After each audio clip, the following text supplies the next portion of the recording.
व्यवस्था एक ऐसी व्यवस्था है जो व्यवस्था समस्त जीवों को एक समान नहीं मिलती।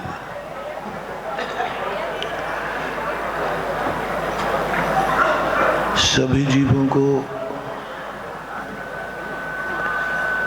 एक समान जहाँ व्यवस्थाएं होती हैं, वे व्यवस्थाएं वस्तुतः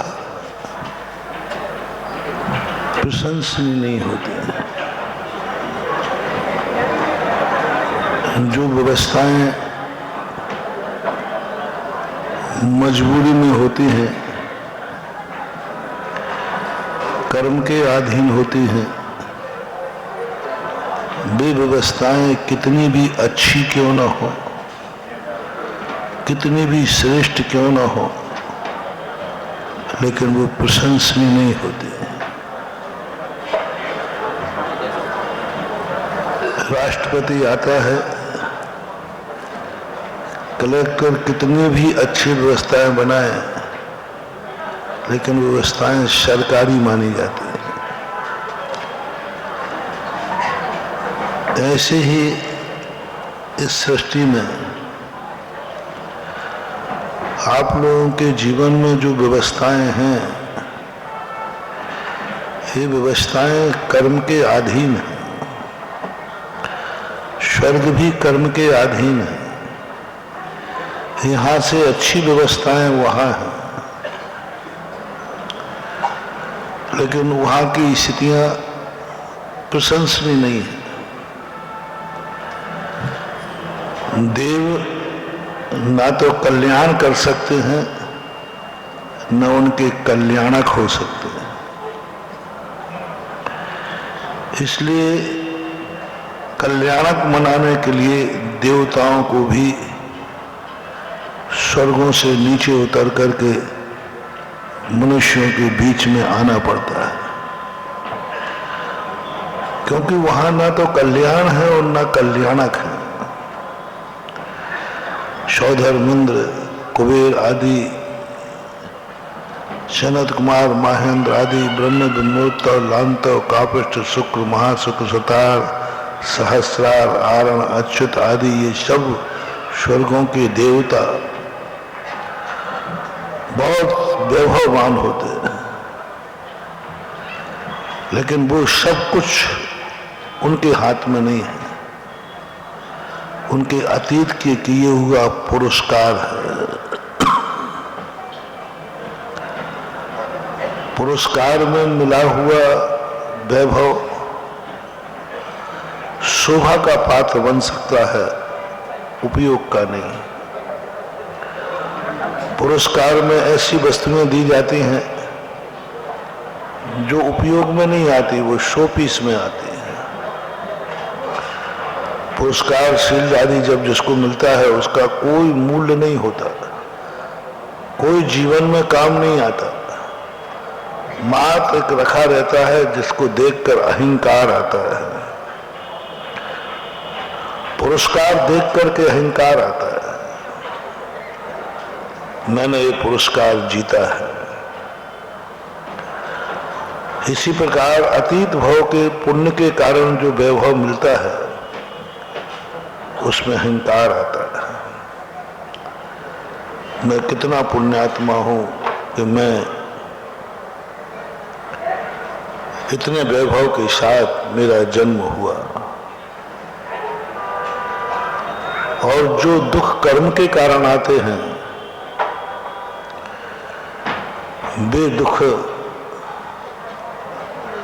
ज्यादा निंदनीय नहीं है। नरकों में दुख कर्म के कारण आते हैं, पूर्व में किए हुए कर्म के कारण आते हैं। उनके दुखों को दुख तो हैं, लेकिन वो दुखी आत्माएं निंदा के पात्र नहीं है। नारकियों को पापी नहीं कहता कोई, पाप तो उनने किए हैं। और उनकी दृष्टि स्थितियां नरकों में होते हैं, और वहां जो मार काट करते हैं उससे ज्यादा उनको निंदनीय नहीं कहा, क्योंकि वो तो कर्म का फल भोग रहे हैं। लेकिन सबसे बड़ा महत्वपूर्ण है मध्यलोक में, और उनमें मनुष्य।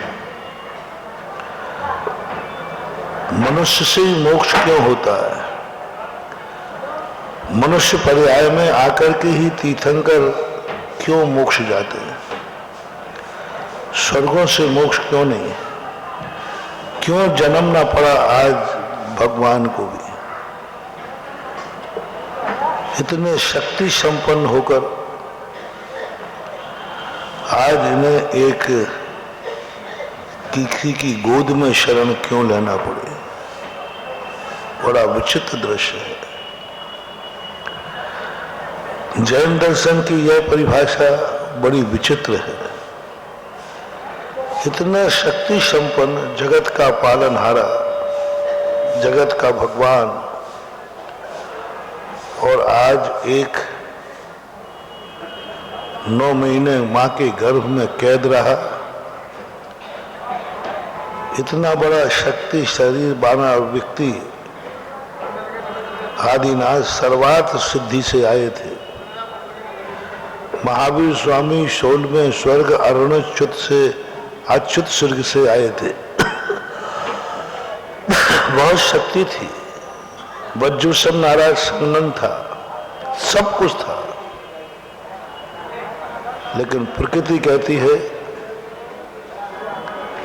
जब तक तुम अपने मान का मर्दन नहीं करोगे,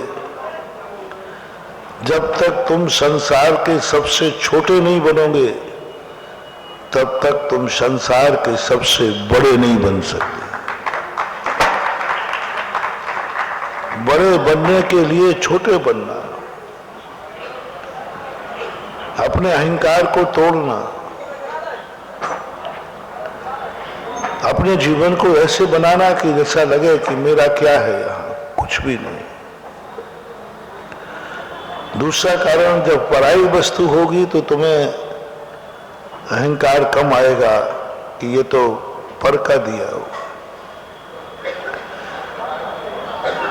जब आत्मा तीर्थंकर की आत्मा आई, उसको भी वही नियम अपनाना पड़ा जो सामान्य जन अपनाते हैं। उनका शरीर भी उसी मटेरियल से बना जिससे दुनिया मात पिता रज वीरज मिलकर बनी देह तेरी। सामान्य लोगों का शरीर बनना तो अलग चीज है। तीर्थंकर का भी शरीर उसी से बना।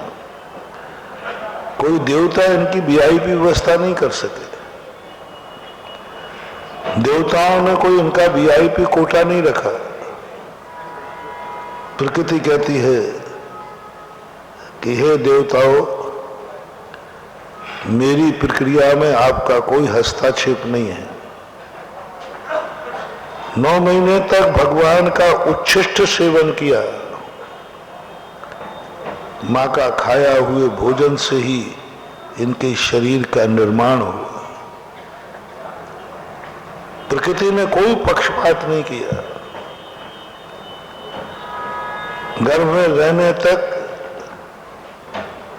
कोई पक्षपात प्रकृति ने नहीं किया। जैसे सामान्य लोगों का गर्भ होता है, वैसा ही इनका 9 महीने व्यतीत हुए। किंचित मात्र भी अंतर नहीं था इनका उस प्रक्रिया में।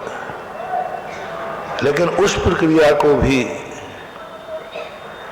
जब सबकी समान प्रक्रिया है तो इनको इतना महत्व क्यों दिया गया? क्यों इतना संस्कार दिया गया? क्यों इतना इनके वैभव का प्रदर्शन हुआ? कुछ ना कुछ तो इनके जीवन में है। क्यों इतनी सारी व्यवस्थाएं की जा रही हैं एक बालक के जन्म की?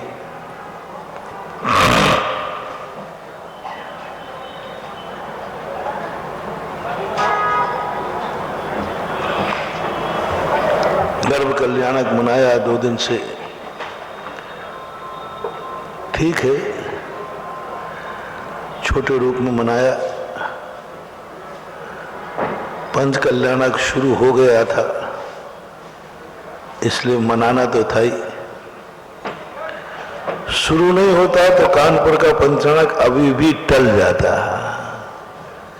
क्योंकि कल जो पूज्य महाराज जी का हुआ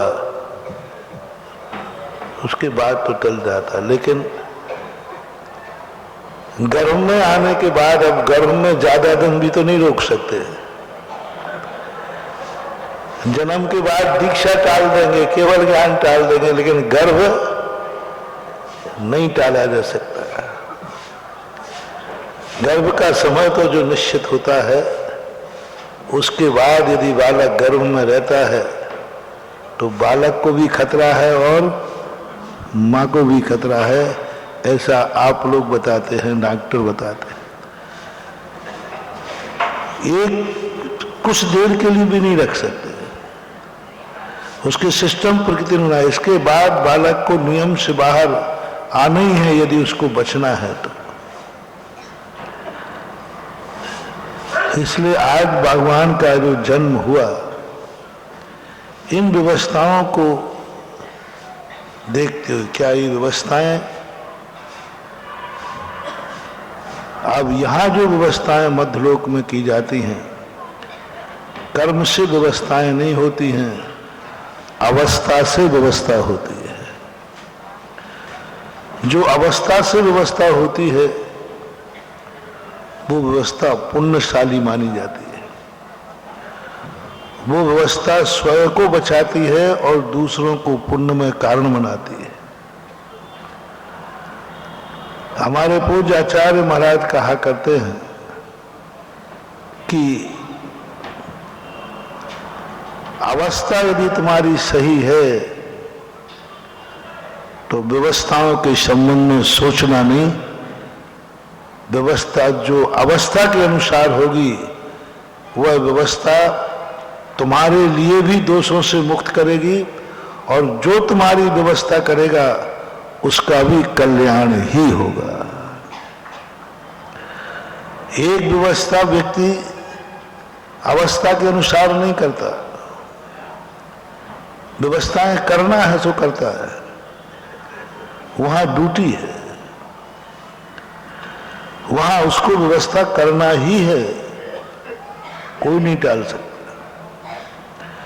नियोगी प्रक्रिया नहीं हो, जो प्रक्रिया तुम्हारे अधीन हो। मैंने कहा ना, कलेक्टर व्यवस्था करता है, नियुक्त है, क्योंकि राष्ट्रपति आ रहा है, प्रधानमंत्री आ रहा है, उसकी ड्यूटी है, व्यवस्था कर नहीं रहा, उसको कोई पुण्य नहीं लगना, क्योंकि वो तो सरकारी ड्यूटी पर है। पर लोग इतने कहते हैं कि बहुत अच्छी व्यवस्था है। ऐसे ही सारी दुनिया की ऐसी व्यवस्था होती है। मैंने 2 दिन पहले कहा था कि साक्षात जो कल्याणक होते हैं उसमें सौधर्मिंद्र इतना पुण्यशाली नहीं होता, इतना पुण्य का अर्जन नहीं करता, क्योंकि वो तो उसका नियोग है, वो तो उसकी ड्यूटी है, वो तो उसने नियुक्त किया है, उस काम को उसे करना ही पड़ेगा। उसे पंचकल्याणक का पुण्य नहीं लगता,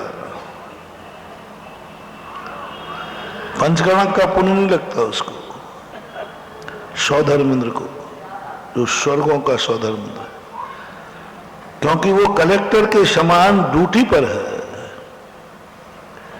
नियोगी प्रक्रिया है। देवताओं की कोई भी क्रिया, हम लोग देवताओं से आहार भी नहीं लेते, चौकों में आ जाए तो हम लोग अंतराय कर देते। क्यों? क्योंकि वो कोई भी क्रिया धर्म मान के नहीं करता, ड्यूटी मान के करता है, नियोग मान के करता है। और जो ड्यूटी करता है, जो योग करता है, उसे धर्म मार्ग स्वीकार नहीं करता। धर्म को ड्यूटी मान के मत करो। तुम इसलिए कार्य करते हो क्योंकि तुम मंदिर के अध्यक्ष हो। कमेटियों को कोई पुण्य नहीं लगता, क्योंकि वो पद है और पद का काम है कि यह कार्य करना, ड्यूटी है। तुम एक बालक का पालन करते हो। एक बालक को एक दिन भी पालन करना महान पुण्य है, लेकिन माँ बाप को पुण्य नहीं लगता, क्योंकि बच्चे का पालन करना उसकी ड्यूटी है, ड्यूटी है। जो कुछ भी तुम एक दूसरे को पालन करते हो वो तुम्हारी ड्यूटी है, कानून है, नियम है। तुम्हें ये करना पड़ेगा, नहीं करोगे तो निंदा के पात्र बनोगे और कुल में हानि हो जाएगी। ड्यूटी है। जितने संसार के कार्य आपके संबंध हैं, सारे संबंध ड्यूटी पर यदि तुम कर रहे हो, कर्तव्य मान के कर रहे हो, अधिकार मान के कर रहे हो, वो क्रियाएं धर्म का रूप धारण नहीं करते। मोटिवेशन है यहाँ। कोई भी क्रिया तुम्हारी जिंदगी में कहीं ड्यूटी मान के तो नहीं हो रही है, कर्तव्य मान के तो नहीं कर रहे हो। मेरा एक कर्तव्य है, कर्तव्य से भी ऊपर उठो। कर्तव्य नौकर है, करना है, हमारा कर्तव्य, हम ड्यूटी पर हैं। बेटे का पालन करना है, हम ड्यूटी पर हैं, हमें करना पड़ेगा, क्योंकि हम इसके माँ बाप हैं। हमें परिवार के लिए कमा के लाना पड़ेगा, ड्यूटी है, कर्तव्य है, क्योंकि हम इस परिवार के मुखिया हैं। इसलिए जितने ड्यूटी पर या अधिकार मान के काम किए जाते हैं वे कार्य हैं, प्रशंसनीय हैं, निंदनीय नहीं है, लेकिन वो धर्म की कोटि में नहीं आते। वो धर्म का रूप धारण नहीं करते। इसलिए देवता लोग जितना कार्य करते हैं वो सब ड्यूटी करते हैं, कर्तव्य करते हैं। मेरा कर्तव्य है। आप लोग भी यदि कर्तव्य मान करके धर्म कर रहे हैं, ये मान के धर्म कर रहे हैं कि मैं जैन हूं, इसलिए हमारा कर्तव्य है कि मंदिर बनना चाहिए क्योंकि हम जैन हैं, और जैनियों का कर्तव्य है कि मंदिर होना चाहिए, तो आपको कोई पुण्य लगने वाला नहीं है। निंदनीय नहीं है, प्रशंसनीय है, लेकिन वो धर्म नहीं है। हम जैन हैं इसलिए मंदिर जाना चाहिए, कर्तव्य है जैनी का मंदिर जाना, ये ड्यूटी है, इसमें कोई पुण्य लगने वाला नहीं है। आप जैन हैं इसलिए जा रहे हैं मंदिर, जैन हैं इसलिए रात में नहीं खाते हैं। हम जैन हैं इसलिए मंत्र करना है, भगवान की मूर्ति बैठाना है। हमको कानपुर के जैनी है ना, अब शीशामऊ में पंचकल्याणक हो रहा है, तो शीशामऊ वाले सोचे अब हमें कुछ ना कुछ तो पात्र बनना ही पड़ेगा, ये हमारा। अरे भाई तुम्हारे शीशामऊ मन जाना होगा, तुम कोई पात्र नहीं बने, अब बनना तो पड़ेगा। बनूंगा भैया, बनूंगा, वो तो कर्तव्य है मेरा, कर्तव्य है, क्योंकि हमारे नगर का, हमारी कॉलोनी का मंदिर बन रहा है, तो हमें कुछ ना कुछ तो बनना ही पड़ेगा। कर्तव्य है, मन नहीं मानेगा, परिवार कहेगा, लोग कहेंगे भाई आपकी कॉलोनी में मंदिर हुआ और आप कुछ नहीं बने। 90% लोग ऐसे ही बनते हैं। कर्तव्य है मेरा, क्योंकि हमारी कॉलोनी का मंदिर है, हमें कर्तव्य है, बनना पड़ेगा, बन जाते हैं। हम जैनी हैं इसलिए मंदिर चले जाते हैं, महाराज आए हैं, जैनी हैं, हमारा कर्तव्य है कि हमें चौका लगाना है, आप लगा लेते हैं, कर्तव्य है। कर्तव्य है आपका कि तुम जैन हो, तुम्हारे गुरु यहाँ आए हैं, तो तुम्हारा कर्तव्य है कि चौका लगना चाहिए। कोई पुण्यबंध, मोक्ष मार्ग का पुण्यबंध होने वाला नहीं, ये धर्म की कोटि में नहीं आएगा। पुण्यबंध होगा वो सांसारिक पुण्यबंध, क्योंकि तुमने कर्तव्य मान लिया है। आप लोग कर्तव्य की बहुत प्रशंसा करते हैं, भाई कर्तव्य का तो निर्वाह करो। आज मैं तुम्हें कर्तव्य से ऊपर जो होता है उसका नाम धर्म होता है।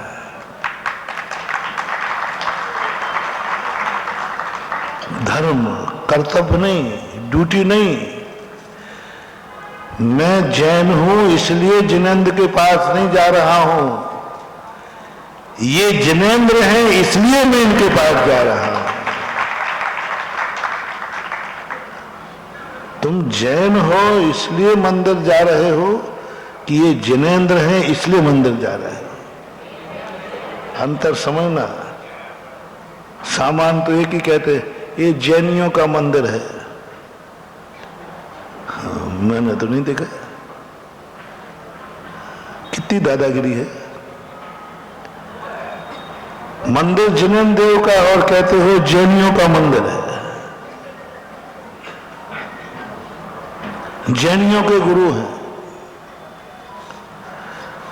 जैनियों का पंचकर्मा हो रहा है। ये सब बहुत गलत हो रहा है।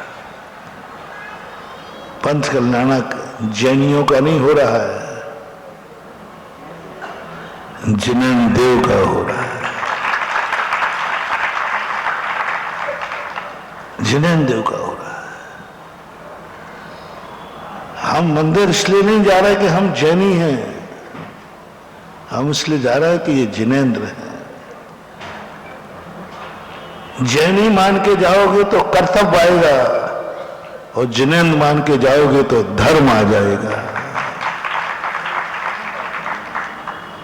जैनी बन के जाओगे तो जब तुम जैनी नहीं रहोगे अगले भाव में छूट जाएगा। जैनी मान करके सम्यक दर्शन प्राप्त करोगे तो तुम्हारा सम्यक दर्शन भी नहीं होगा और अगले भाव में मिथ्या दृष्टि रहोगे।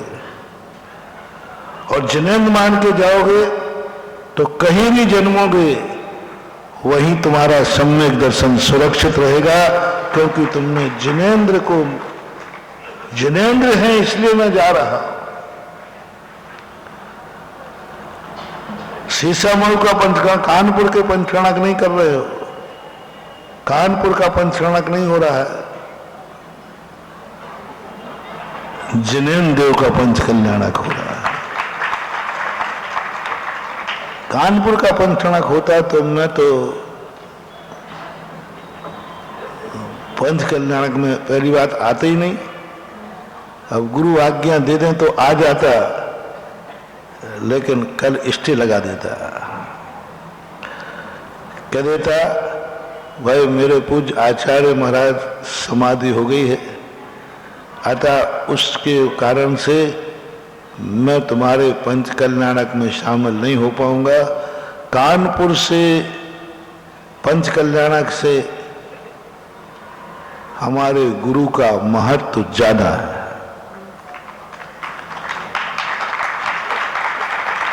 हमारे गुरु बहुत आगे के हैं। मैंने सोचा आज भी मैं आने वाला नहीं था, आ नहीं रहा था, उन्हें तुम्हें लोग कर लो। फिर एक ध्यान आया, जैसे आचार्य श्री ने ही कहा हो। मैंने आज मन बना था, अभी भी चर्चा ही कर रहा था, जन्म कल्याणक है, तुम ही लोग कर लो, अपना जैसा करना है। जब मैं कभी भी किसी कार्य में कोई हताश होता हूं तो मुझे पता नहीं क्यों 2-4 मिनट के बाद कोई ना कोई मेरे सिरे आकर के कोई रास्ता बता देता है। मैं कैंसल ही करने वाला था, तब एकाएक बात आई कि पंच कल्याणक कानपुर का नहीं है, ये पंच कल्याणक जिनेंद्र देव का है।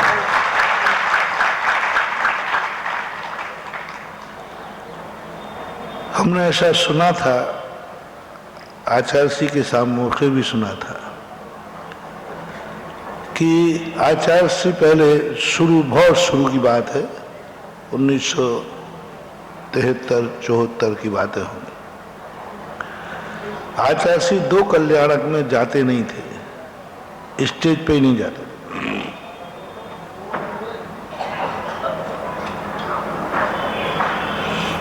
विद्वान लोग मुनियों को बुलाते नहीं थे, क्योंकि भाई अभी तो गर्भ जन्म कल्याणक है, अभी तो ये महल बना हुआ है, ये अयोध्या का महल है, मरु देवी नाभि राय का महल है, ये तो महलों में मुनिराजों का क्या काम। 2 दिन तक ये पंडाल क्या है, महल है, अयोध्या का महल है, एक गृहस्थ का महल है। गृहस्थ के महल में मुनिराज कैसे जाएंगे? और गर्भ जन्म की क्रियाएं हैं, मुनिराज से क्या लेना देना है, क्या मतलब है? विद्वान लोगों के ऐसे तर्क होते थे। तो ऐसी स्थितियां आचार्य श्री ने कहा ठीक है। फिर आचार्य श्री ने एक बार देखा कि भगवान मंदिर से उठ करके आते हैं, वो कहां बैठते हैं? तुम आए हो कि ये अयोध्या का राजमहल है, और हम आए हैं कि यहां जिनेंद्र देव भी बैठे हैं, जिन मंदिर है। बोलो इसी पंडाल में जिनेंद्र भगवान बैठे कि नहीं? तो हम तो मंदिर आए, और सौधर्मेंद्र वगैरह कहाँ है? ये नाभि राय के महल में आए, ये नाभि राय के महल में आए। इन्होंने आते समय किसके लिए आमंत्रण मांगा, अनुमति मांगी? नाभि राय से। कहाँ गए? नाभि राय के पास। सौधर्मेंद्र को आज मंदिर से कोई लेना देना नहीं, नाभि राय की। जब जिनेंद्र देव भगवान बैठ सकते हैं, फिर आचार्य ने कहा कि हमने सोचा हम तो कहाँ लगते हैं, देवादिदेव जिनेंद्र भगवान भी उसी पंडाल में उसी वेदी पर बैठे हैं। जब जिनेंद्र भगवान गर्भ और जन्म कल्याणक में स्थापित रहते हैं, तो हम तो उनके लघु नंदन हैं। जहां जिनेंद्र देव हैं वहां मुनि महाराज भी हैं।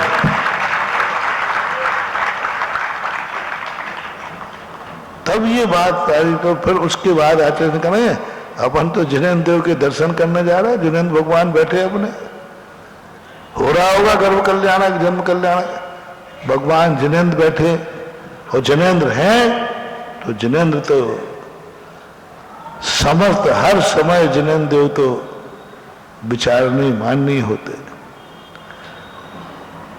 तो जब मेरे मन में भाव आया कि नहीं, ये कानपुर का पंचकल्याणक नहीं है, पंचकल्याणक तो जिनेंद्र भगवान का है। जैसे आचार्य श्री ने ही कह दिया हो, चला जा।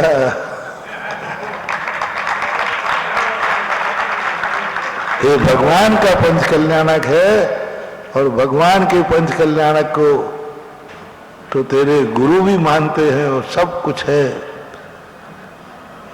इसलिए मैंने कहा कि चलो चलते हैं।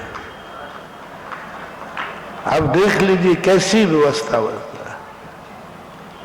हम जैनी हैं इसलिए पंचकल्याणक मत मनाओ, ये जिनेंद्र देव हैं इसलिए हम उनके पंचकल्याणक मनाते हैं।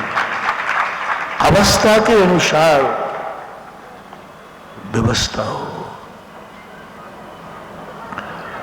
जैनी की एक हैसियत से व्यवस्था ना हो, जिनेंद्र की हैसियत से व्यवस्था हो। आज जो तीर्थंकरों का जो वैभव है, सौधर्मेंद्र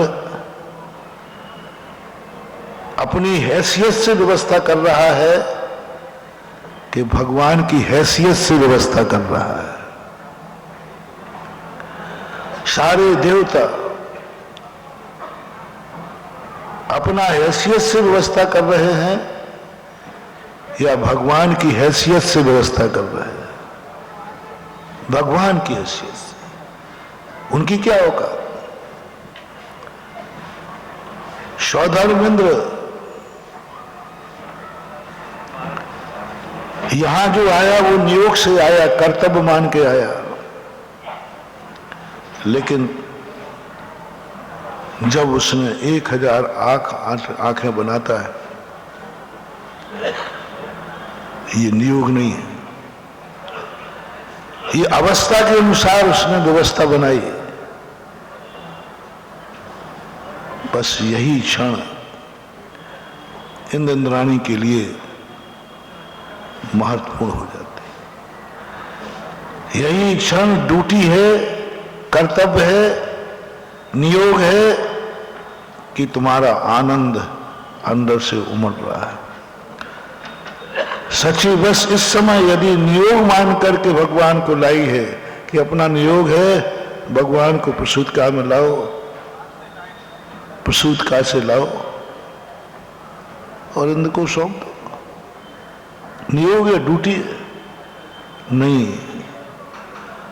बस यहां पर जाकर इंद्राणी अपना नियोग से ऊपर उठ जाती है और जैसे भगवान को देखती है, देखती रह जाती, सब कुछ भूल जाती है। और जो अभी 10 मिनट का जो नाटक था, 10 मिनट का जो नृत्य कर रहे थे, ना दूंगी मैं, ना दूंगी मैं, बस यही इनकी जिंदगी को एक भवतारी बना देता है। ये नियोग नहीं था। नियोग तो ये था कि वहां से इंद्राणी को आना था, आकर के प्रसूतिका गृह में जाना था, माया को मायावी में मान उसमें लिटाना था, एक मायावी बालक को लिटाना था। ये नियोग था, ये ड्यूटी थी। यहां तक कोई पुण्यबंध होने वाला नहीं है, ये तो ड्यूटी है, उनको आना पड़ेगा, प्रोटोकॉल है। उसके बाद जो हाथ में लेने के बाद जो स्फुरन होता है, जो एक अनुभूति होती है आनंद की, ओहो, आज त्रिलोकीनाथ मेरे हाथ में, आज जगत के पालनहारे मेरे हाथ में। और वो जो आनंद की अनुभूति होती है, पर उस समय उसके आनंद की अनुभूति का जो पार होता है, वही उसका धर्म हो जाता है। और उसके बाद जो उसका मन करता है कि नहीं, मैं इनको कैसे छोड़ दूं, मैं कैसे दे दूं, वो है अंदर की दशा। ये नियोग नहीं था, ये नियोग में नहीं आता। ये नाटक करना कोई शास्त्र में, कोई नियोग में देवताओं को नहीं है। बस इतनी लिखा है, भगवान को जाइए, उठा के लाइए और अभिषेक करिए। ये नियोग है, इससे आगे कुछ नहीं है। सौधर्म कहते हैं। लेकिन वहां भी जाकर के जब साक्षात इंद्राणी का वर्णन किया, कहते ना कि जिसका होनहार अच्छी होती है, वह नियोग को भी धर्म बना देता है। नियोग कर्तव्य को भी वह धर्म बना देता है, कर्तव्य को धर्म बना देता है, कर्तव्य को धर्म बना देता है। एक बागवान था, वो एक मंदिर में प्रतिदिन जहां पर लोग अभिषेक करने बैठते हैं, वहां दिन भर पोंछा लगाता रहता था। मैं उसी मंदिर में बैठा था तो मैंने भगवान की मेहनत देखकर अभी पोंछा लगाया था और फिर लगा रहा है। मैंने भगवान क्या हो गया, इतनी कोई गंदगी तो पड़ी नहीं यहाँ पर, साफ फर्श है। क्या आपको कहा गया है कि तुम दिन भर पोंछे लगाते रहोगे? बोले नहीं। तो मैंने क्यों लगाते हो? तो महाराज आपको कोई तकलीफ हो रही है? मैंने कहा मुझे तकलीफ नहीं है, मैं तेरी तकलीफ से तकलीफ है मुझे। क्या बात कही, क्या बात कही महानुभाव। अब वो ड्यूटी थी उसका, झाड़ू लगाना पोछा लगाना कर्तव्य था। उसने कर्तव्य को धर्म में कैसे बदला, मुझे बात आज तक वो झूलती है वो घटना। उस दिन मुझे कर्तव्य और धर्म समझ में आया, कर्तव्य और धर्म समझ में आया। मैं कर्तव्य को ही धर्म समझता था जैसे आप लोग समझते हैं, कर्तव्य ही धर्म भाई। उस दिन समझ में आया कर्तव्य क्या था, ड्यूटी क्या थी, मंदिर को साफ रखना, यही ड्यूटी थी। गंदा नहीं होना चाहिए मंदिर, साफ रखना है, बस ये ड्यूटी है, कर्तव्य। उसको उसने धर्म में बदल दिया। बोले महाराज जी हमें भगवान का अभिषेक करने नहीं मिलता। आपके जैनी जब अभिषेक करते हैं मेरा मन भी करता है, लेकिन नहीं मिलेगा। हम जिद भी नहीं करेंगे क्योंकि हमारी पर्याय ऐसी है। तो भगवान का अभिषेक जब जैनी करते हैं तो मुझे तो इस भाव में भगवान का अभिषेक मिलेगा नहीं, आप करने भी नहीं देंगे। लेकिन मेरी ड्यूटी है कि मैं फर्श को साफ करूं। तो भगवान का अभिषेक तो मैं नहीं करता हूं, लेकिन जो भगवान के अभिषेक करते हैं वो जिस फर्श पे खड़े होते हैं उसका मैं अभिषेक कर लेता हूं। मेरा दिमाग, मैं इतनी गहराई में कभी गया नहीं था धर्म में। बहुत पहले की घटना है, बहुत पहले, शायद हो सकता है 88 की घटना, 88 की घटना। मैं देख करके मैंने कहा मुझे धर्म समझ में उसी दिन आया। पढ़ना अलग चीज है और अनुभव में आना, स्वीकार करना भी अलग चीज है। ठीक है, सर में जो लिखा सब सही है, श्रद्धा में कमी नहीं है, लेकिन श्रद्धा होना और अनुभव में आ जाना बहुत अंतर। मैंने क्या बोलता है भाई, ये गंडोदक, और वो उसको पहुंच करके गंडोदक को माथे पे लगाता, और जहां अभिषेक करने वाले खड़े होते थे उस स्थान का जल छान के प्रयोग करता था, और जो जल को फेंकता नहीं था नाली में, मिट्टी में डालता था जहां तुम गंडोदक जैसा डालते हो। मैंने उसकी प्रक्रिया देखकर कहा, मैंने कि भगवान हम तो बहुत पीछे हैं, हो जैनियों आप बहुत पीछे हो। वो बहुत आगे निकल गया, उसने जैन धर्म को समझ लिया। अधिकार तो उसका था ही नहीं, मात्र कर्तव्य था फर्श को ठीक करना, साफ करना कर्तव्य था। लेकिन उस साफ को, जल को पवित्र मानना ये कर्तव्य था या धर्म था, ये जरूरी नहीं था। साफ कर देता, और यदि मान लो गंडोदक को उसको उस माथे से नहीं लगाता तो कोई जरूरी नहीं होता। सफाई के लिए रखे ही आपने, सफाई के लिए था, साफ कर देता। लोग कर्तव्य को धर्म बना दिया। आज इंद्राणी का मैं यही दृश्य देख रहा था, अभी कई बार देखता हूं, बस यहां देख करके लगता है कर्तव्य इतना था, भगवान को लाना है, क्योंकि सौधर्मेंद्र वहां नहीं जा सकता। माया भाई सब क्रिया करके ला कर दे देना, चुपचाप चले जाओ। लेकिन जो उसको छोड़ने का भाव नहीं आना, यह कर्तव्य को उन्होंने इस समय धर्म बना लिया।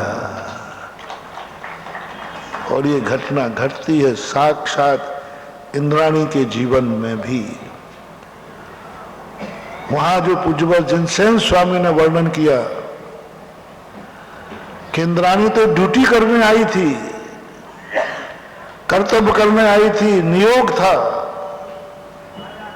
जाना, और जैसे वो बालक को देखती है सारा होश आवाज खो बैठती है, उसकी आंखें हटती नहीं, भगवान से बहुत राग हो जाता है और ऐसी स्थिति बन जाती है जिसके मन में ऐसी परिणाम जाग जाए, ओहो ऐसी मुद्रा मैंने आज तक देखी नहीं, ऐसा रूप नहीं देखा। और उस समय जो उसको आनंद की अनुभूति होती है, बस यह है धर्म। ये 15 मिनट का जो अभी नाटक चल रहा था, यह धर्म था, बाकी ड्यूटी थी। बाकी क्या थी? ड्यूटी थी, धर्म था। अब जो स्वधर्मेंद्र भी ड्यूटी थी, बालक को लाना है, ले जाना है, लेकिन स्वधर्मेंद्र का धर्म देखना। जिस समय भगवान मिलते हैं, भगवान को देखते उसकी आंखें इतने आश्चर्य को प्राप्त हुई, अतृप्त हो गया, अतृप्त हो गया।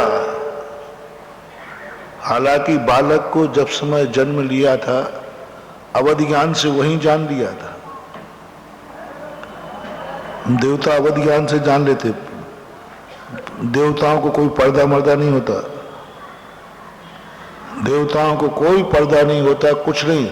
वो तो अवधि ज्ञान से उसी समय जान लिया कि माता को भी जान लिया, बेटे को भी जान लिया। देवता तो कि आंख बंद करके, तुम कितने कमरा बंद करके बैठो, उनको साक्षात दिखता है। देवताओं से कोई छुप ही नहीं सकता। वो तो अवधि ज्ञान से उसी समय जान लिया जब बालक का जन्म हुआ था, वहीं से देख लिया था बालक को, दोनों ने देख लिया था। यहां देखने के बाद अवधि ज्ञान से नहीं, अवधि ज्ञान से बालक को, भगवान को देखने से सम्यक दर्शन नहीं होता। यदि कोई यहां अवधि ज्ञान से साक्षात श्री मंदिर भगवान के दर्शन करे, साक्षात किसी मंदिर में दर्शन करे, उसको सम्यक दर्शन नहीं होगा। अवधि ज्ञान से, अवधि ज्ञान से स्पष्ट दिखता है, आंखों से ज्यादा अच्छा दिखता है, पर अवधि ज्ञान से किए हुए भगवान के दर्शन से पुण्यबंध नहीं बताया, बताया तो सम्यक दर्शन नहीं बताया। निधत्त निकाचित कर्मों का क्षय नहीं होता। जो आंख बंद करके अपने अवधि ज्ञान से दर्शन करते हैं, सम्यक दर्शन किससे बताया? इन आंखों से दर्शन करने के बाद जो आनंद आ गए। अवधि ज्ञान में ज्यादा अच्छा बालक दिखा था उनको, पर वहां आनंद नहीं आया। मां जैसे अवधि ज्ञान से बालक दिखा, उनका सिंहासन कंपायमान हुआ। अवधि ज्ञान से जान करके 7 कदम चल करके अपने विमान से ही यहाँ के भगवान जन्मे को नमस्कार करता है। इंद्राणी दोनों स्वर्गों में, अपने स्वर्ग में सूचना मिलती है।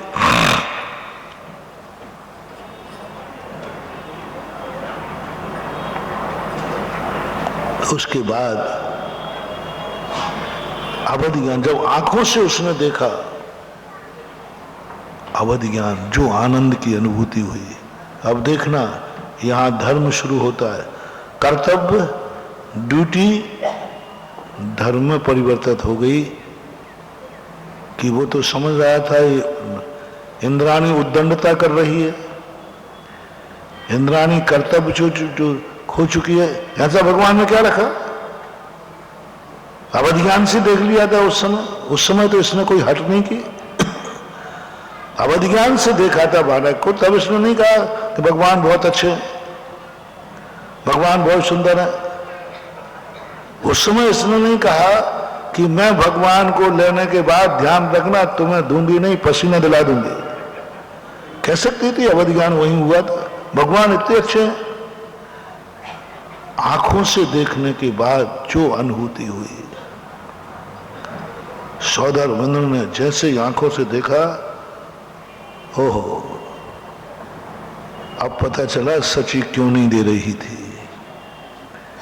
मेरी आज्ञा का उल्लंघन नहीं, उद्दंड नहीं थी। ये मुद्रा ही ऐसी है, जो देखेगा वो देखता रह जाएगा। और इतना आश्चर्य को प्राप्त हुआ। अब देखना, कर्तव्य धर्म बदल रहा है। दो आंखें से वह तृप्त नहीं हुआ। दक्षा शक्रः सहस्त्राक्षो बहु बहु विस्मया, ये नियोग नहीं है। 1000 आंखें लगाना ये नियोग नहीं है। कभी सौधर्मेंद्र कभी 2 आंखों से ज्यादा लगाते ही नहीं, होती नहीं। कितनी अच्छा वैभव मिल जाए, कितनी सुंदर वस्तु क्यों ना हो, सौधर्मेंद्र देवता या तो अवधि ज्ञान से देखते हैं और या फिर 2 आंखों से देखते हैं। लेकिन भगवान को देख करके तो वो देखते ही रह गया और 1008 आंखें लगा करके भगवान को देख रहा है। ये है धर्म, कर्तव्य के साथ धर्म, कर्तव्य में धर्म, कर्तव्य में धर्म। जो कर्तव्य में धर्म कर सकता है वो मात्र सम्यक दृष्टि जीव की एक कला होती है। मुझे कर्तव्य दो, मुझे ड्यूटी दो, मैं उसको ही धर्म बना लूंगा, वो ही मेरे लिए धर्म बन जाएगा। तो ऐसी स्थिति में अवस्था को जब मिले, वह अवस्था जब हमारे लिए पूजनीय हो जाए, आप लोग इन पंच कल्याणकों को, मैं जो कह रहा था, उन इंद्रों की अपेक्षा ये सौधर्मेंद्र वो असंख्यात पंच कल्याणक मना लेता है तो भी उसका पुण्य नहीं लगता। और मनुष्य भाव में मूर्ति का एक पंच कल्याणक करना सौधर्म से अनंत गुना ज्यादा है। ये इस सौधर्मेंद्र ने उस सौधर्म से ज्यादा पुण्य कमा लिया अभी इन 5 मिनटों में, बहुत अनंत गुना ज्यादा कमा लिया 5 मिनट के अंदर। और वो इतना भंडार है कि सौधर्मेंद्र भी तरसता है। असंख्यात साक्षात पंचकल्याणक के बाद भी उसका भाव आता है, एक बार कभी मूर्ति का पंचकल्याणक करने मिले तो जीवन धन्य हो जाए। देवता ये पंचकल्याणक नहीं कर सकते, देवता मूर्तियों का पंचकल्याणक नहीं कर सकते। कभी भी कोई देव ने मूर्ति का पंचकल्याणक नहीं किया, कर ही नहीं सकते। देवता कभी मंदिर बना नहीं सकते, मूर्ति बैठा नहीं सकते, पंचकल्याणक कर नहीं सकते। ये मनुष्य लोक में हुआ है। इसलिए आप लोग अपने जीवन को ड्यूटी मान के ही कार्य न करें, कर्तव्य मान के करें। कर्तव्य मान के ही कार्य न करें, धर्म मान के कार्य करें। मान लो कभी कर्तव्य मिले भी तो कर्तव्य को धर्म में बदल दो, नियोग को धर्म में बदल दो। जैनी बन के मंदिर आओ और जिनेंद्र का दर्शन करके मंदिर से जाओ। मान लो जैनी बन के भी आते हो तो आने के बाद आते समय तो जैनी बन के आओ और मंदिर में आते ही कोई क्या करने गए थे, जिनेंद्र देव का दर्शन करके लौटो, पंच कल्याणक भगवान का मना करके लौटो। शीशा मुंह का पंचकर्णक नहीं। किसका? और कौन सा पंचकर्णक? नियोगी पंचकर्णक नहीं। ये पंचकर्णक भगवान के पुण्य से नहीं हो रहा है। भगवान का तो पंचकर्णक हो रहा है, लेकिन इस पंचकर्णक में भगवान का कोई पुण्य काम नहीं कर रहा है। ये पंचकर्णक किसके पुण्य से हो रहा है? अपन सबके पुण्य से हो रहा है। भगवान के पुण्य का कल्याण तो चौथे काल में हो गया, उनके पुण्य से हुआ। और यह पंचकल्याणक जो है अपन सबके पुण्य से हो रहा है। पुण्य है अपना। कल कहा था ना पूज्य गुरुदेव की कि आचार्य महाराज वो तो अपने आप में अपने पुण्य से थे, वो महान थे, उन्होंने रत्नत्रय पालन किया, उनका बहुत बड़ा पुण्य था, पता नहीं कितना था, पर वो अपने गुरु बने, ये अपना पुण्य था। वे मुनि बने, वे साधु बने, उनका पुण्य था। लेकिन हमने उनको गुरु माना, ये हमारा पुण्य था। वो हमारे गुरु नहीं बने हैं, हमने उनको गुरु बनाया है। वो तो साधु बने थे, वो तो रत्नत्रयधारी बने थे, गुरु बने ही नहीं थे। गुरु भक्त बनाता है, साधु स्वयं बनता है और गुरु शिष्य बनाता है। गुरु अपन ने बनाया, अपना भाग्य, अपने अवभाग्य है। इसे कई लोग कह रहे थे कि महाराज की समाधि पर विषाद क्यों? मैंने कहा साधु का विषाद नहीं है, क्योंकि गुरु तो मैंने बनाया था ना, तो मेरे पुण्य की कमी आई है, उस पुण्य की कमी का एहसास हो रहा है। बाकी आचार्य जी का तो आनंद ही आनंद है। आचार्य जी का जो भाव, जो परिणाम हमें सुनाए गए, साक्षात जो मैंने कल भी कहा था, विनोद ब्रह्मचारी छतरपुर वाले ने सुनाया कि आचार्य तो 20 दिन पहले से 26 जनवरी को उनकी चर्चा हुई। उस समय से वो आनंद में विभोर थे, वो तो सब कुछ छोड़ चुके थे। उनको तो कुछ शरीर से मतलब नहीं, संग से मतलब नहीं, अपने पद से मतलब, पद का भी उसी समय त्याग कर चुके थे। वो तो सारी व्यवस्थाएं कर चुके थे। तो लोग कह रहे हैं कि वो 2 दिन पहले, 3 दिन पहले उनकी संलेखना हुई, 3 दिन से संलेखना चल रही। मैंने सोचा कि भाई हो सकता है, क्योंकि मैं तो वहां था नहीं। 3 दिन से संलेखना चल रही, लेकिन जब खोजने पर पता चला कि ये संलेखना 3 दिन की नहीं है, ये संलेखना 20-25 दिन से चल रही है। भावात्मक संलेखना तो शुरू से हमने कल तुम्हें बताई थी कि आचार्य जी सदा समाधि की तैयारी, किसी भी समय यमराज आ जाए, आचार्य जी ये कहने वाले नहीं तो रुको, तैयारी तो कर लो, तैयारी तो कर लो। जो सामायिक में बोलते हैं शिष्य गुरु प्रपंचई, उसको क्या तैयारी करना संलेखना? लाखों वर्षों तक जीऊं या मृत्यु आज ही, जो तैयार बैठे हमेशा गुरु और प्रपंच, शिष्य प्रपंच हैं। जिन गुरु को इतना बड़ा संग प्रपंच लग रहा हो, उस गुरु की संलेखना सदा चल रही है। महानुभाव प्रपंच लग रहा है। मैंने तो ये सुना है कि शिष्यों पर गुरु को गर्व होता है, मालूम मेरे कितने शिष्य हैं, आनंद, मेरे कितने शिष्य हैं, मैंने कितना पुण्य किया, इतने शिष्य हैं मेरे। ये तो हमने सुना है कि गुरुओं को अहंकार होता है, मेरे 100 शिष्य, मेरे 200 शिष्य, मेरे 500 शिष्य, ये तो सुना है। लेकिन ये किसी ने से नहीं सुना कि शिष्य संग भी ये प्रपंच है। प्रपंच शब्द अच्छे शब्द में प्रयोग किया जाता है कि बुरे में? बोलो ना, अरे ये तो भैया प्रपंच है। प्रपंच है ना माया जाल है।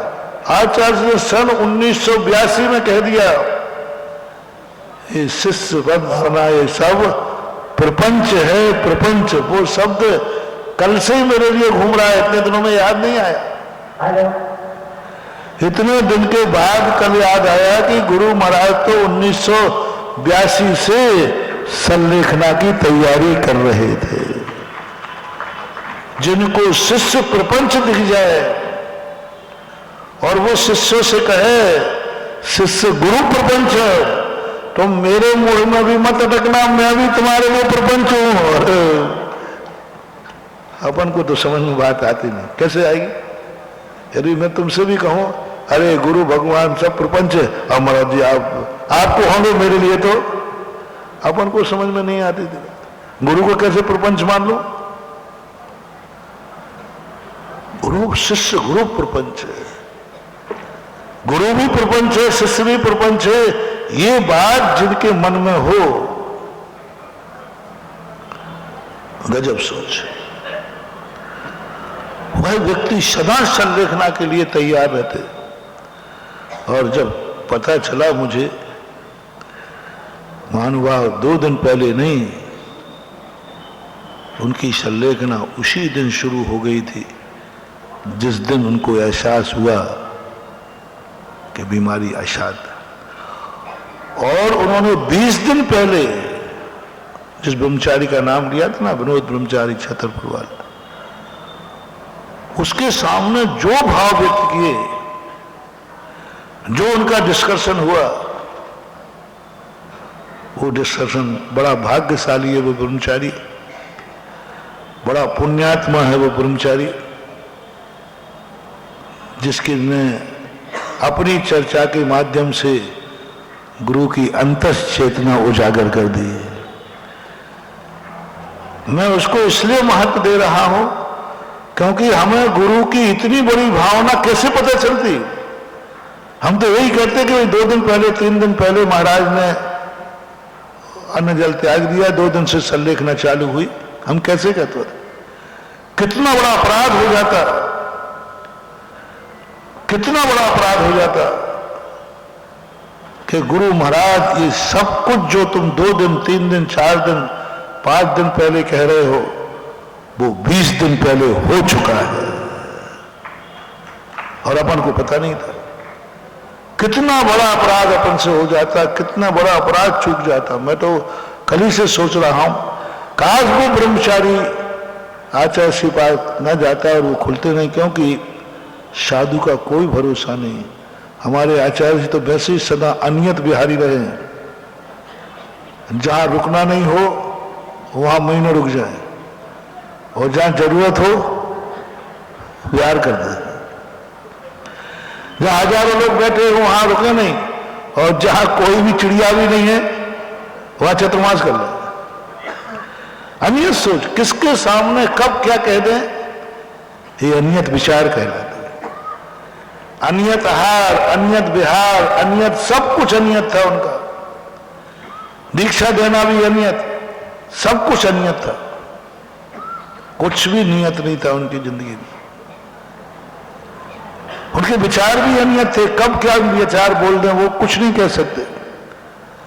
ब्रह्मचारी सामने बैठा, चर्चा चली, ओहो अंतर चेतना उगल दी, सारा जगत सुनो रहे कि पूज्य आचार्य महाराज के प्रति इतना छोटा मत करो। 20 दिन पहले जिन्होंने उस ब्रह्मचारी की बातें सुनकर के तुम्हारे रोंगटे खड़े हो जाएंगे, ऐसी चर्चाएं उनके सामने की। उनको मालूम था कि मुझे बीमारी हुई है, वो कहता मुझे मालूम है। तो ब्रह्मचारी ने कह दिया कि महाराज आपको मालूम, आपको अस्वस्थता की बीमारी, कभी भी कुछ हो सकता है। बोले मुझे मालूम है। बोले तैयारी क्या है? बोले बेटा मैंने तैयारी शुरू कर दी है, तैयारी हूं, मैं बैठा हूं तैयारी के लिए। 20 दिन पहले 25 दिन, 26 जनवरी को कितने दिन हो जाएंगे? 20 दिन, 21 दिन। उस समय आचार्य श्री ने कहा, सब कुछ बोल दिया। तुम कहते हो संघ की, वो कहते मैंने सब व्यवस्थाएं कर दी हैं। 22 दिन सब संघ की व्यवस्था कर दी उन्होंने। बोले मैं भले शिष्य गुरु माने, मैंने गुरु पद का त्याग कर दिया है। ब्रह्मचारी से बोले 20 दिन 22 दिन पहले, मैंने गुरु पद का त्याग कर दिया है। शिष्य गुरु माने तो माने, उनकी मर्जी, मैंने तो अपना गुरुपन का त्याग कर दिया है और सब कुछ आदेश निर्देश सब कुछ अपने आत्मा में लीन हो गए। इतने दिन पहले और ब्रह्मचारी के सामने हमें तो थोड़ी सी बात पता चली। मैं तो कहता हूं सारे विद्वानों को, सारे महाराजों को उस पुण्यात्मा ब्रह्मचारी को बुला करके आचार्य जी के अंतर की उस सत्य भावनाओं को दुनिया के सामने रखकर अपने जीवन को धन्य करना चाहिए। कि कैसे थे, कहीं ऐसी धारणा नहीं हो जाए कि आचार्य जी आकस्मिक चले गए, आकस्मिक उनका शरीर छूट गया। नहीं, देखो 20 दिन पहले की तैयारी देखो, उनके भाव सुनो, भाव सुन करके रोंगटे खड़े हो सकते। आचार्य जी के इतने उच्च विचार, आचार्य जी इतना विस्तार सोचने वाले। हर व्यक्ति अपने अपने स्वार्थ की सोच रहा है, आचार्य जी की अंतर चेतना स्वार्थ से परे है। हर व्यक्ति आज किस सत्य की पर कसौटी पर आचार्य जी कसे गए। हर व्यक्ति अपने स्वार्थों को लेकर साची बोल देता है, झूठ भी बोल देता है अपने स्वार्थों के कारण। एक झूठ छुपाने के लिए 10 झूठों की तैयारी और की जाती है। हमारे आचार्य महाराज कहा करते हैं कि एक झूठ बोलने के लिए व्यक्ति को 4 झूठ और बोलना पड़ते हैं उसके साथ। इससे अच्छा है एक ही सत्य बोल दो ना, मामला खत्म हो जाए। लेकिन व्यक्ति स्वार्थों से भरा है, निजी स्वार्थों से भरा है। उन्हें ना भगवान की भावना से मतलब है, ना गुरु की भावनाओं से मतलब है, उन्हें तो अपने निजी स्वार्थों से मतलब होता है। हमारे गुरु इतने महान, इतने निस्वार्थ, एक ब्रह्मचारी के सामने बालकवत अपनी अंतर चेतना, जिनको आचार्य श्री के अंदर की बात, अंतर चेतना की बात, उस समय आचार्य श्री पूर्ण जागृत थे, पूर्ण जागृत थे, पूर्ण स्वस्थ थे, आवाज थी। अंतर चेतना में आचार्य श्री के क्या चल रहा था, क्या करना चाहते हैं, क्या करने के भाव थे, वो आप लोग तो जरूर उस ब्रह्मचारी से बैठाल करके अच्छे से सुनना, अच्छे से सुनना। वो बताएगा कि आचार्य श्री कितने सावधान और क्या क्या करके गए हैं और क्या क्या उनकी भावनाएं हैं और क्या सत्य है। जगत पूज्य कोई एकाध नहीं है, ये सारे जगत के विश्व वंदनीय हैं। इनकी छोटी भावना नहीं हो सकती। बहुत बड़े विश्व वंदनीय आचार्य हैं। मैंने कल कहा था ना, सारे संसार के गुरु नहीं है, सारे संसार के भगवान हैं। और भगवान के अंदर की चेतना उस भाग्यशाली जीव को मिली। मुझे उस भाग्यशाली जीव पर बहुत थोड़ा सा उसके पुण्य पर के ये शब्द उनको महाराज के मुख से सुनने मिले। कितना विश्वसनीय, कितना पुण्यवान जीव है वो, कि जो आचार्य श्री के मुख से उसने ऐसे शब्द सुने। तो ये सब चीजें जब सामने आती हैं तो उनके प्रति अपनी श्रद्धा और बढ़ जाती है। जब तुम 20 दिन पहले के उपवास आचार्य श्री के सुनोगे तो आपकी श्रद्धा ऐसी बढ़ेगी कि तुम समझोगे कि ओहो, हमारा गुरु इतना सावधान और इतनी सारी सोच, इतना दूरदृष्टि, इतना विस्तृत सोच। कोप मंडल के समान नहीं थे हमारे आचार्य श्री। हमारे आचार्य श्री राजहंस के समान थे, राजहंस के, कूप मंडूक नहीं थे। छोटा सोच नहीं था उनका, बहुत बड़ा सोच था। और वो सोच आज तक किसी ने नहीं सोचा होगा, और सोच पाएगा ये भी मैं नहीं कह सकता हूं, जो आचार्य श्री का सोच था। और ब्रह्मचारी के कहने के बाद जो मैंने सोचा, इतना बड़ा सोच आचार्य श्री का कोई नहीं सोचा, मैं भी नहीं सोच सकता, कोई नहीं सोच सकता। आचार्य श्री इतना अच्छा धर्म के संबंध में, संघ के संबंध में, राष्ट्र के संबंध में, समाज के संबंध में, स्वयं के संबंध में इतना अच्छा सोच सकते हैं। वो सूत्र तुम्हें मिलेंगे उस ब्रह्मचारी से। मैं इसलिए बता रहा हूं, कहीं वो पता गायब ना हो जाए। वो पता आप लोगों को बता करके कराऊं, जिससे आप हमारे पूज्य गुरुदेव की अंतर ऊंचाइयों को पा सकें और उनको नमोस्तु में अनंत गुणी विशुद्धि ला सकें। अनंत गुणी विशुद्धि, मात्र नियोग न रह जाए कि हमारे गुरु थे, हम उनके शिष्य थे। मात्र कर्तव्य न रह जाए कि वो हमारे गुरु थे, हम उनके भक्त थे। हमें इस कर्तव्य को धर्म में परिवर्तन करना है। मात्र गुरु शिष्य का कर्तव्य न रह जाए, गुरु शिष्य धर्म की पर्याय बन जाए। वो मेरे गुरु नहीं थे, वे सच्चे गुरु थे। मेरे गुरु होना ये कर्तव्य है। थे, बोलो, थे कि नहीं? मेरे थे, ये तो कर्तव्य है, क्योंकि उन्होंने हमें दीक्षा दी, उन्होंने मुझे दीक्षा दी, उन्होंने मुझे पढ़ाया लिखाया, मुझे इतना बड़ा पक्का है 100% है वो मेरे गुरु थे। ये तो कर्तव्य है, ये तो ड्यूटी है। अब इसी कर्तव्य को हमें धर्म में बदलना है। मेरी दीक्षा दी, मुझे पढ़ाया, मेरा उपकार किया, इसलिए वो मेरे गुरु है, ये तो कर्तव्य है, ये तो ड्यूटी है, ये तो लिखा ही हुआ है। जिससे ज्ञान मिले, जिससे दीक्षा मिले, वह तुम्हारा, जैसे आप लोग, जिससे तुम्हें जन्म मिला वो तुम्हारा पापा है, वो मां है, ये तो ड्यूटी है। अब देखना, इसी को धर्म में बदल रहा हूं।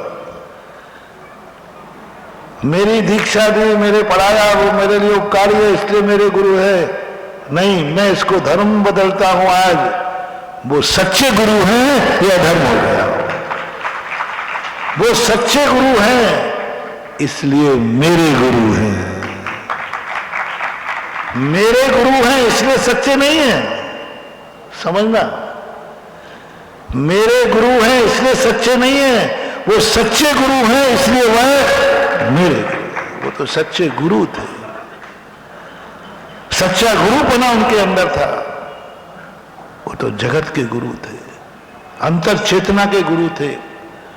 वो जैनियों के गुरु नहीं थे, वो तो राष्ट्र के गुरु थे।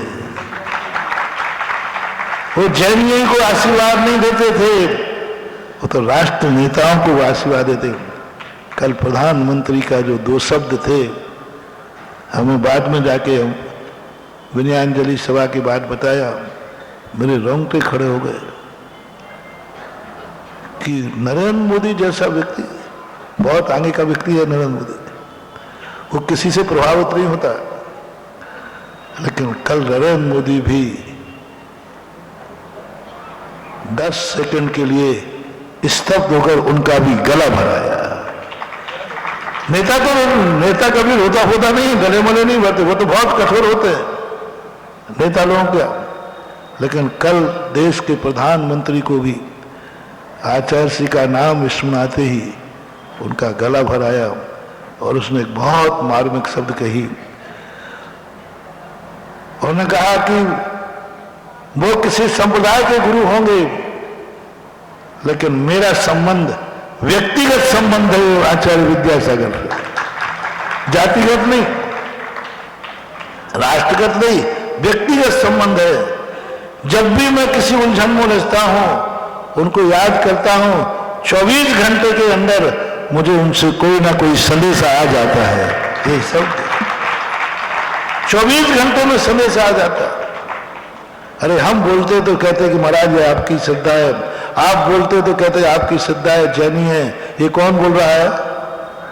ये शब्द बोलने की उसको जरूरत ही नहीं थी, लेकिन वो बोला। और जिस समय वो बोला, उस समय उसके गला, उसकी आंखें, उसका चेहरा, एक मिनट को सन्नाटा छा गया पूरी सभा में। तो वे उसके भी गुरु थे, राष्ट्र के गुरु थे। मैं तो एक बात करूंगा कि इन क्षणों को,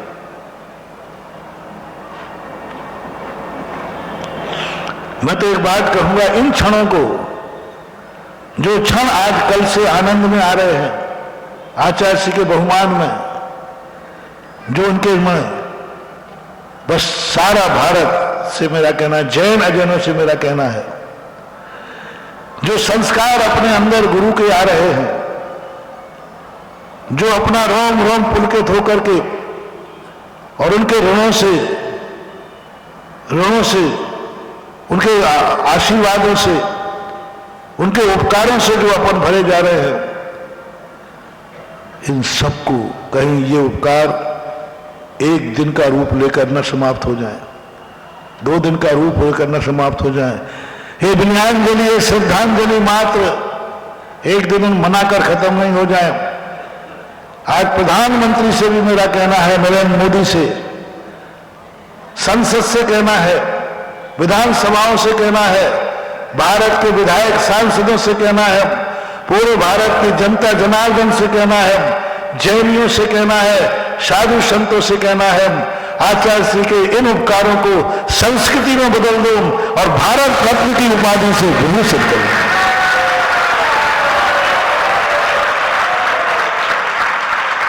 उनके सामने तो अपन भारत रत्न की उपाधि दे नहीं सकते थे, क्योंकि वे लेने वाले थे। अब तो अपना राज्य है, माज घोषणा करना है, उपाधि देना देंगे, ना कोई सर्टिफिकेट चाहिए, ना कुछ चाहिए। मात्र एक संस्कार संस्कृति में बदल जाए, इतिहास में लिखा जाए कि कोई दिगंबर जैन संत भी भारत रत्न हो सकते हैं, विश्व का ध्वजारोहण ऊंचा हो जाए।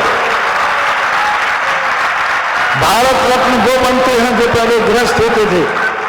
सारी दुनिया में कोई भी अपना देश का रत्न बनाया, वो या तो नेता था या समाज सेवी था, एक संसारी ग्रस्त था। लेकिन विश्व का ये पहला इतिहास होगा कि भारत देश वो देश है जहां भारत रत्न संत भी होते हैं। भारत की संस्कृति अध्यात्म संस्कृति है, भारत की संस्कृति आध्यात्मिक संस्कृति है। वह नास्ट्रोडमस की भविष्यवाणी सार्थक करें कि भारत देश मात्र जनता का देश नहीं है, भारत देश मात्र राजनीति का देश नहीं है, भारत देश मात्र रोटी कपड़ा मकान का देश नहीं है, भारत देश मात्र धन शस्त्र का देश नहीं है, भारत देश संतों का देश है, जहां संत भी रत्न के रूप में सरकार मानती है। हमारी दृष्टि में तो वो रत्न ही से भी अनमोल रत्नत्रयधारी थे। वो अपने आप में तो रत्नत्रयधारी थे, वो तो सब चीजें ठीक है, लेकिन राष्ट्र की दृष्टि में यदि एक संत को भारत रत्न का रूप मिलता है तो भारत का मस्तक सारे विश्व में सर्वोच्च स्थान प्राप्त करेगा। और आगे आने वाली संस्कृति कहेगी कि भारत देश धर्मनिरपेक्ष होकर के भी साधु संतों का और समाज का एक बहुत बड़ा स्थान है। समाज और राष्ट्र तो सारे भारत में है, लेकिन समाज, राष्ट्र और संत मात्र भारत में है। और वो भी ऐसे संत जिन्होंने राष्ट्र के लिए, समाज के लिए, धर्म के लिए, सबके लिए कुछ ना कुछ किया है। सब तरफ से कसौटी में उतरते। और जब तुम भारत रत्न की उपाधि से बात करोगे तो फिर मैं विश्व को भी संदेशा देना चाहता हूं कि तुलना कर लो, अभी तक जितने तुमने नोबेल पुरस्कार दिए हो उन सब में फर्स्ट नोबेल पुरस्कार मिलने लायक हैं तो आचार्य विद्यासागर महाराज की विचारधारा और आचार्य। सबने कोई एक काम किया है, कोई एक दिशा अपनाई है, जो जिस दिशा में गया उसी दिशा में काम किया, लेकिन हमारे अपूज्य गुरुदेव ने चारों दिशाओं में नहीं 10 दिशाओं में काम किया है, नीचे भी, ऊपर भी, आजू भी, बाजू भी, सब 10 दिशाओं में काम किया। अभी तक नोबेल पुरस्कार जितने अंतरराष्ट्र से मिलता है उनकी तुलना करिए निष्पक्ष होकर के, और हमारे आचार्य श्री की विचारधारा, हमारे आचार्य की आचार संहिता नहीं कह रहा हूं, आचार संहिता तो ठीक है, हम जैनियों के लिए तुम कहकर टाल दोगे कि उनकी चर्या, उनका आचरण ऐसा था। हम आचार्य श्री की विचारधारा पर जाते हैं। आज आचार्य श्री की विचारधारा देखोगे तो विश्व में ऐसा कोई दूसरा व्यक्ति नहीं हुआ जो हमारे पूज्य आचार्य महाराज की विचारधारा की बराबरी करे। सारे आचार्यों की विचारधारा, जितने लोग हुए हैं नोबेल पुरस्कार में, उनकी विचारधारा की तुलना करके देख लीजिए, सर्वश्रेष्ठ नोबेल पुरस्कार के अधिकारी है आचार्य विद्यासागर महाराज। वो इसके मोहताज नहीं थे। मैं ये मत समझना कि हम आचार्य श्री को नोबेल पुरस्कार भारत रत्न की उपाधि से तोड़ रहा हूं, नहीं, वो तो इससे भी बहुत ऊंचे थे। उन्हें तो साक्षात मोक्ष रूपी त्रिलोकी नाथ उनको उपाधि दे रहा है, वो तो त्रिलोकी नाथ बनने वाले हैं। अभी जगत पूज्य थे, अब आगे वो त्रिलोकी नाथ बनेंगे और आगे जाकर वो ऐसे त्रिलोकी नाथ बनेंगे कि उनका भी जन्म होगा और इंद्राणी ऐसे ही उनको लेके नाचेगी, ना दूंगी मैं, ना दूंगी मैं, ना दूंगी, ऐसे होगा।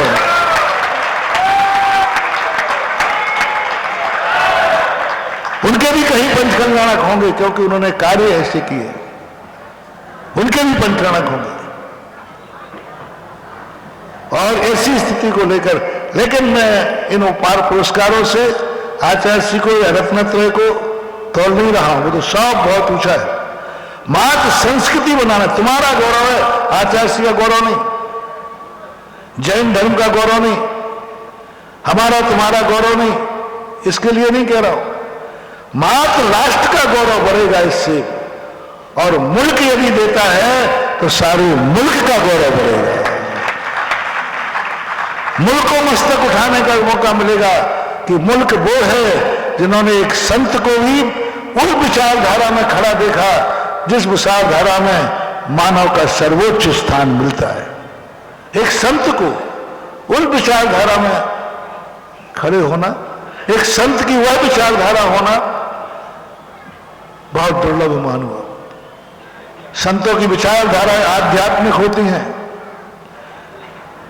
जैसे आदिनाथ की मात तीर्थंकर की विचारधारा मात पारमार्थिक होती है, तीर्थंकर की विचारधारा पारमार्थिक होती है।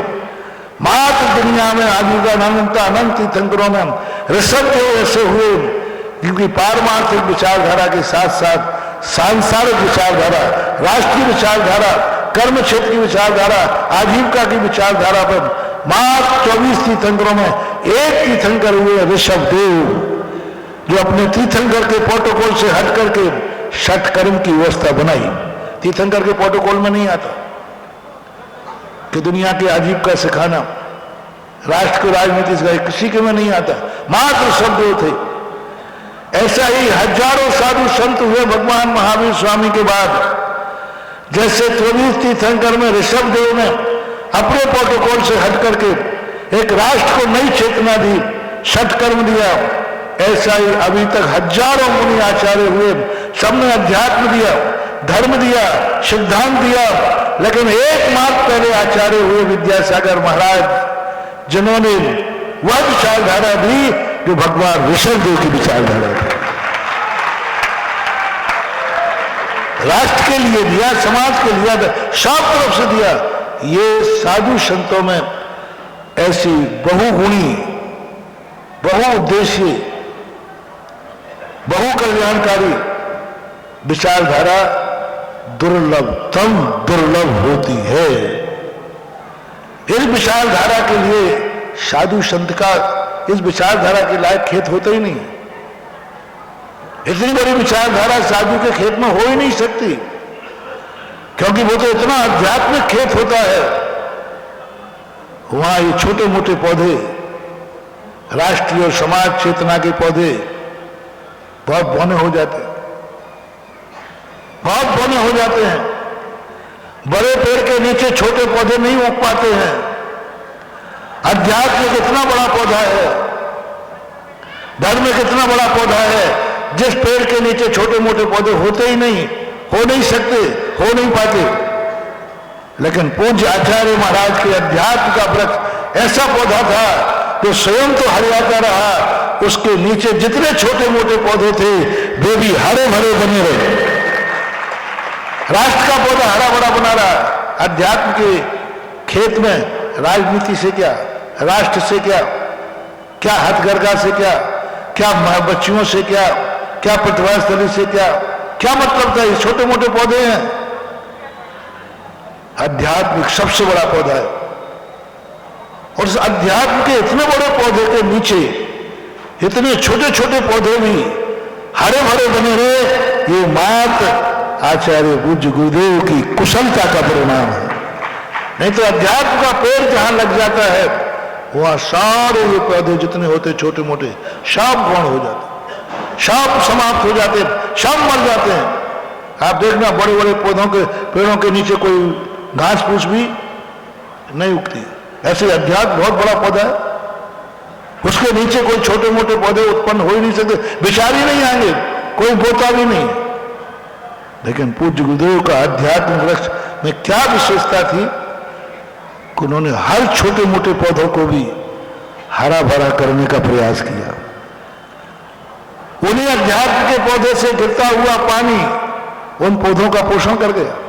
छोटे छोटे पौधे भी फलते फूलते रहे। ये पहला वृक्ष देखा जिसने छोटे पौधों को भी फलने फूलने का मौका दिया, उनको हरा करने का मौका दिया और उसे अध्यात्म शक्ति से संस्कारित करके सिंचित किया। तो ये मेरी बात है। आज आया भाव मेरे मन में भी पता नहीं कब आ जाए, कोई पता नहीं है। कल तो बोलने का तुमने कहा ना, सोचने पर भी नहीं आया, और आज बिना सोचे आया। और कब आया? प्रवचन बंद करने का मौका आया तब आया। मैं 1 मिनट में प्रवचन बंद करने ही वाला था कि भाई आपका समय हो गया, और लोग ऐसा भाव आया, ऐसा भाव आया, अनियत भाव आया। तो लग जाओ रे सारे दुनिया के लोगों, इन आचार्य विद्यासागर के विचारों को संस्कृत का रूप देने के लिए भारत रत्न की उपाधि, नोबेल पुरस्कार की उपाधि जिनको जिन के पास जिन के ऊपर यह वैचारिक क्रांति का असर हो रहा हो, वे जुट जाए अपने इन विचारों को संस्कृति का रूप देने के लिए। मैंने पहले कह दिया, इनका मूल्यांकन नहीं कर रहा हूं। ये संस्कार संस्कृति बन जाए, और संस्कृति का अर्थ होता है स्मृति बन जाए, और स्मृति जब बनते हैं जब कोई चिन्ह स्मृति चिन्ह बन जाए। आज अपने पास स्मृति रहेगी, अपन याद करेंगे क्योंकि अपन ने आचार्य श्री को देखा है, लेकिन आने वाली पीढ़ी आचार्य श्री को तो नहीं देखा ना उन्होंने। वो स्मृति चिन्ह देख करके पता करेगी कि आचार्य श्री कैसे थे। स्मृति चिन्ह क्यों बनाए जाते हैं? स्मृति तो अपने पास है ही। बोलो, अपनी जिंदगी में अपन आचार्य श्री को भूल पाएंगे क्या? हम तो नहीं भूलेंगे, लेकिन आने वाली पीढ़ी ने देखा ही नहीं आचार्य श्री को, उन्हें तो देखा ही नहीं, उनको कौन दिखाएगा? स्मृति चिन्ह दिखाएगा। इसलिए मैं आचार्य श्री का उतना बड़ा पान इन छोटी उपाधियों से नहीं तोड़ना चाहता। इन छोटी मोटी उपाधियों से उनको मूल्यांकन नहीं कर रहा हूं। मैं इतने बड़ी शक्ति को स्मृति चिन्ह राष्ट्र बना ले रहे, इतनी सी चिन्ह अंतरराष्ट्रीय बना ले रहे कि हमने एक ऐसे संत को स्मृति चिन्ह में कैद कर लिया कि आगे हजारों पीढ़ियां भी आएंगी तो कहेंगे भारत में कोई संत हुआ है जो भारत रत्न और नोबेल पुरस्कार से उसको खा। ये अपना सौभाग्य है आचार्य श्री का नहीं, ये अपने अभाग्य है राष्ट्र के और मुल्क के। ये बात आज बहुत अनायास एकदम आई और समय पर निकल गई। आपने लाइव किया कि नहीं किया मुझे पता नहीं, मेरे मुख से तो निकल गया। अब आप जानो, आपका काम जाने।